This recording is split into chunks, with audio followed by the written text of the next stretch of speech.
Welcome to the P's and Q's podcast. I'm your host, Quené Forée, and I'm living my best life.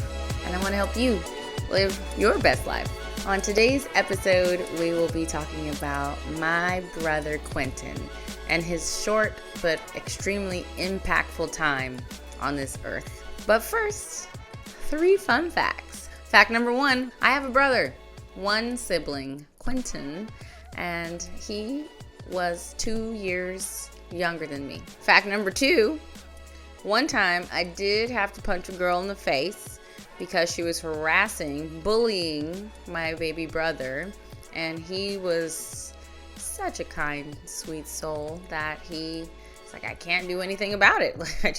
And he's just allowing this girl to just really bully him every single day. And I'm not a fighter, I'm a lover, but you know what I'm saying? Gotta stick up for your family members. I'm not promoting violence. I'm actually denouncing bullying because it's not nice. And fact number 3, Quinton's birthday, June 27th. He was a Cancer, which I love my Cancer sweeties. You Cancers out there, you guys have a special place in my heart. You guys are so full of love. Let's get into today's episode. In 2003, my mom called me on the phone to tell me that my brother had a heart attack. And over the next 5 days, my life will change forever. But let's start at the beginning. I know this sounds crazy, but I remember the day my brother was born. I was 2. And I remember being at my godmother's house. And mom, correct me, maybe I'm remembering this wrong, but I remember being at my godmother's house. Norma, I call her Jelly Bean. I remember being at Jelly Bean's house. I was just a baby. I was 2. I remember seeing him for the first time. I remember his little feet and his beautiful energy. And although he would get on my nerves a lot, like most baby brothers do, we were best friends. Quinton and Quené were the Q's, buddies growing up. And one of the things I love so much about Quinton is his capacity for love and kindness and understanding. He was one of the kindest people I ever met in my whole entire life. And I'm a sweetie pie too. I think too much sometimes. And sometimes I let my thinking brain outthink my heart. And when I find myself in places like that, I think of Q. And I think, what would Q do? And it helps me recalibrate and reground and center myself and to lead with my heart. And the more I've practiced that, the easier it has become. And I appreciate Q so much for his example of what unconditional love is in this life. What a grand gift I received from my sweet brother. When Quinton was 13, he sat us down, me, my mom, and my dad, at the dining table in the nook in our house in Moore Park. And he told us a story about the day he was born and what he remembered from the day he was born. So when Quinton was born, he was breeched, I guess. Is that when you're upside down? It's like feet first or something. And the umbilical cord was wrapped around his neck. And I know the umbilical cord was wrapped around his neck. I might be messing up the breech part, but the umbilical cord was wrapped around his neck. And he was losing oxygen to his brain. Ended up having to have a C-section. And that's how he was born. And he says that in that moment, in that day, he remembers the struggle. The struggle was real. And he remembers talking to God. And God gave him a choice. God told him that he could come into this life knowing that he would leave early and that he would have some challenges, but that he would receive a great gift. Or he could just cut the cord, pun intended. He could cut the cord, cut the loss, and leave that body and go for a new body at another point in time. And Quinton said that he made the conscious decision to come to this life in this time, knowing that he would get this grand gift. I think we all looked at him like, what? What are you talking about? Even as spiritual as both my parents are, and at that stage I was 15, so I was just thinking about all sorts of other things and nothing to do with what we was talking about. I think we all just took it as like Quinton was just, talking. And then when he was around 18 years old, he had an experience. And he was hanging out with some friends, and they were smoking a little weed, and for whatever reason, at that time, it triggered some chemical reaction in his brain. And he called my mom and I. We were at the movies, and we rushed over to where he was, and he was having a hard time. He couldn't take our energy around him, but he also didn't want to be alone by himself. And my mom was, of course, worried, like what was in the weed, was it laced, what was going on. And eventually he got into the hospital and they'd run a blood test, but there was nothing else in his system besides marijuana. After that day, whatever triggered that chemical reaction in his brain remained, and he had a hard time. The doctors would put him on one medication and he couldn't sleep, and then the next medication and he couldn't stay awake, and another medication and he gained a lot of weight, and another medication and he lost a lot of weight. And it was just like this yo-yo of experimental drugs to try to stabilize him, and this challenging experience that he was going through. And I remember watching him go through this and the positive mindset that he would approach this with. I'm guessing it's because he knew that this was part of his journey. He had been prepared for it since birth. He knew that he would encounter this challenging experience. And he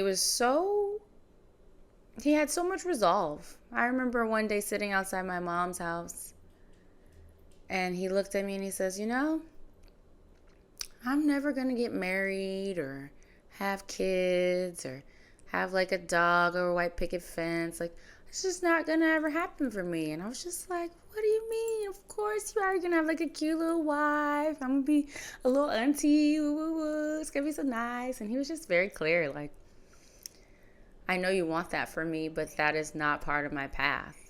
And I was like, what the fuck? What is going on? What are you talking about?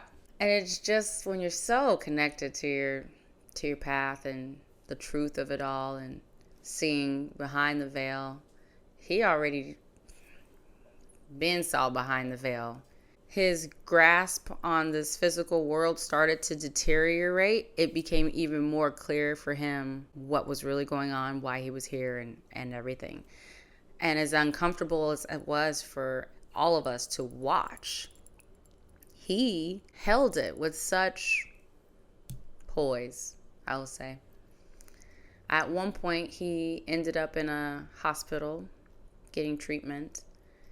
And I remember going to see him. This is not too long before he passed. And he looked at me and he said, "Did you know that I am God?" I'm like, yes. Yes, of course. He's like, "Did you know that you are God?" I was like, "Why, yes. Yes, of course." And he's like, "I just want you to know I will always be here." I was like, "Thank you. I'll always be here for you too. I love you so much, man. You're my bro. Like, I got you. We got you. We're going to get through this together." And he's like, "Yeah, everything's going to be okay." And I'm like, "Yeah, you're right. Everything's going to be okay." "Yes, you're right. Everything's going to be okay." He was like, "No matter what, everything's okay." I was like, "Thanks, bro. That was a really beautiful pep talk." Like, I feel better. Do you feel better? He's like, "I feel better." I had a dream And in my dream, Quinton called me on the phone, and he kind of had the same talk track.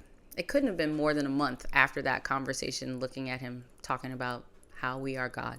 And he says, hey, I just want you to know that I love you. And I'm like, bro, I love you too. And he's like, I just want you to know that I'm okay.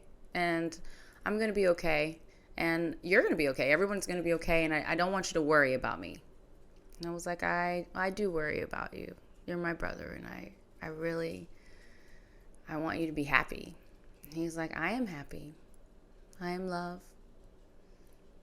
And I just want you to know that no matter what, I'm okay. And I'm like, what the fuck?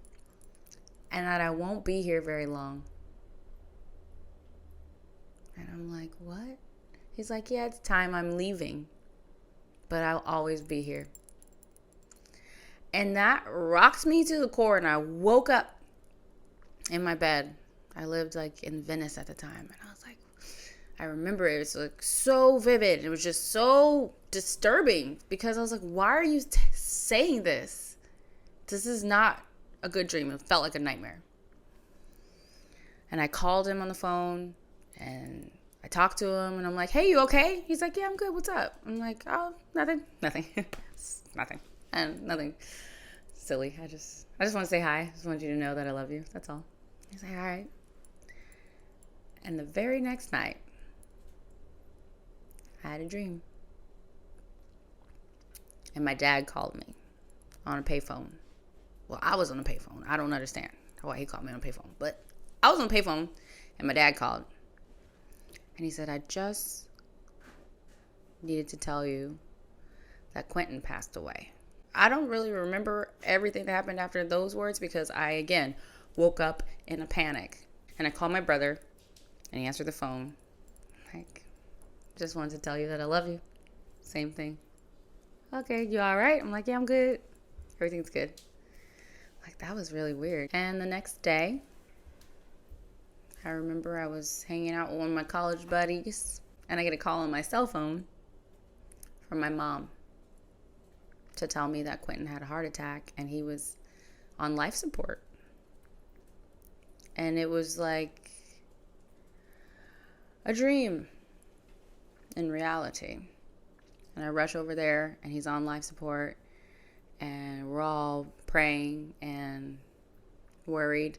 And in my mind, I honestly thought it was temporary. I really, in that space, thought it was just like temporary. He would wake up and everything would go back to normal or a new normal and it would be fine. As each day progressed with him on life support, it became clearer and clearer, especially once they did the CAT scan, whichever one of the brain. And so my parents counseled the doctors, and together they decided that it would be best to ease his suffering.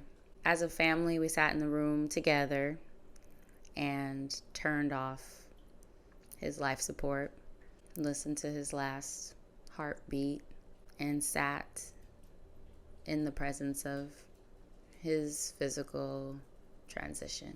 My grandparents and aunts were in the waiting room in the hospital. I remember still being in a lot of disbelief about everything going on, especially with everything that happened the day before, and it was just really confusing. And I felt this surge of energy, and it was like tingly and warm and giddy. Extremely giggly, giddy, silly willy, oosey woosey, just the silliest energy you ever felt in my life. And I'm a silly willy. Quinton is the silliest of all the sillies. And I just felt this surge of silly surge. Yeah, that. And I could not control myself. I couldn't stop laughing. I was walking through the waiting room, kissing people on the lips. Mwah. Everybody thought I lost my grasp on reality. But I felt joy. And I felt peace. And I felt funny, fun, silly, Willie.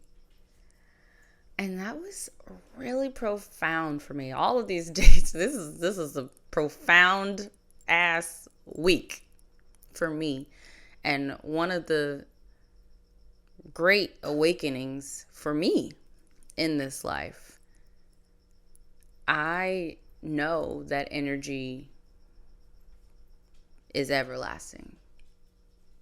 It is constantly transferring. When you turn off the lights in this room, it's not that the light disappears. It just transitions. Just like any other energy, any other light. And I thank my brother so much for being so brave and choosing a path that he knew would be challenging. And he knew he would get his great gift, and he got what he needed, and it was time. And wow, it awakened me so much to life and death and my power and my gifts. I had no idea that I had such a gift of sight. I dream things and they come true, but I'm like, oh, it was a deja vu or whatever. Like, nah, not really. But no, baby girl, you got gifts, baby. Real power. We all have it. And I'm grateful for this experience at that time in my life, 21 years old, when we're really just trying to figure out who we are. I wasn't even trying to think about where I come from, really, or my power. I am so grateful. I thank you, my brother Quinton. I feel your everlasting presence so often. I find myself in places and I'm just like, that's some cute shit, you know? Even though I went through that terrible loss, I had to grieve it as well, you know? I had the gigglies and the sillies, but the grieving process still had to occur. I had to go through all the stages, and I find myself now at a real place of peace and acceptance and gratitude. I'm happy for my brother. The biggest thing for me to help heal was to understand my suffering was largely due to not accepting what was, and that my suffering was voluntary. Thank you so much for being here, being a part of this tribe. Until next time, keep loving.